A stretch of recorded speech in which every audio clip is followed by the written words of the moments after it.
Hello, I'm John Hartoch. I provide the voice to the audiobooks of the Clement Wisdom series of World War II mystery thrillers by VM Knox. Here's a short extract. Hope you like it.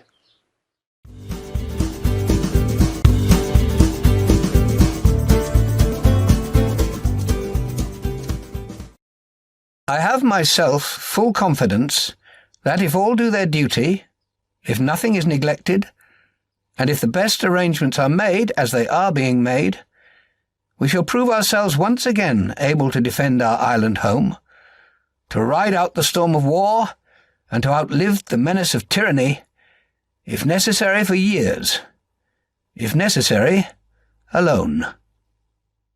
Winston S. Churchill, Speech to the House of Commons, 4th of June 1940. Great Britain, 1941. Chapter 1. The taxi pulled up at the corner of Whitehall Place. Alighting, Clement pulled up the collar of his overcoat and walked towards the elaborate stone entrance of number 7.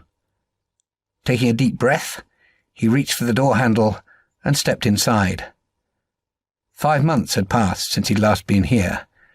The airless smell of the foyer made it seem like yesterday. He felt ambivalent about his return. The letter asking him to come to London burned in his top pocket. As he climbed the grey stone stairs, he recalled the day he'd received it, and how his heart had sunk at the sight of the envelope. He wasn't entirely sure why.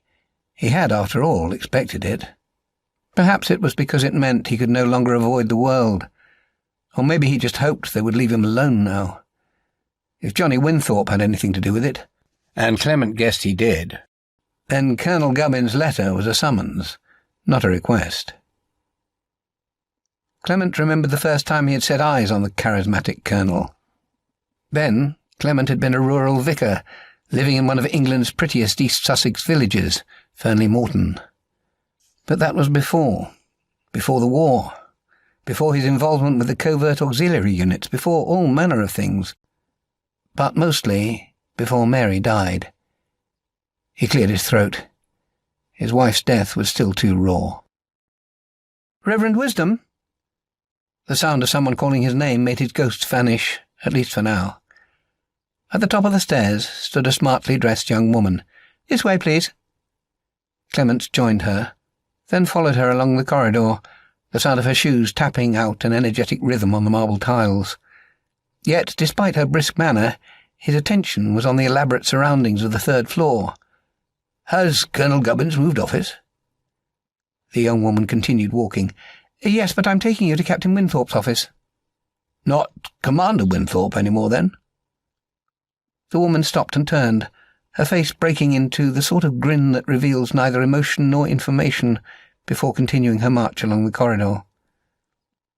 Clement felt a sigh rising. Official secrets. Whitehall was full of them. No one chatted any more. His thoughts returned to Johnny Winthorpe, his old colleague from theological college days. Johnny's promotion didn't surprise Clement. His mind went back to the night on Winchelsea Beach and the 2 men with whom he had expected to die, Johnny Winthorpe and Chief Inspector Arthur Morris of Lewis Police.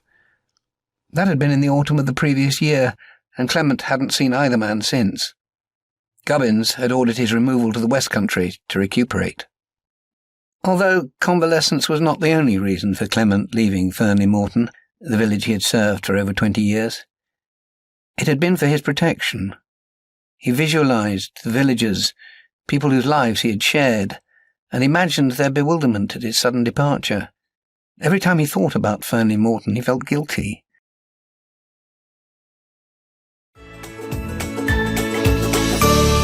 Hi, thanks for watching. We hope you're enjoying our interviews and book readings. And if you are, leave us a comment. Tell us what your favourite book genres are. Hit that like button and subscribe to our channel. And don't forget to hit that bell so you don't miss out when we post new content.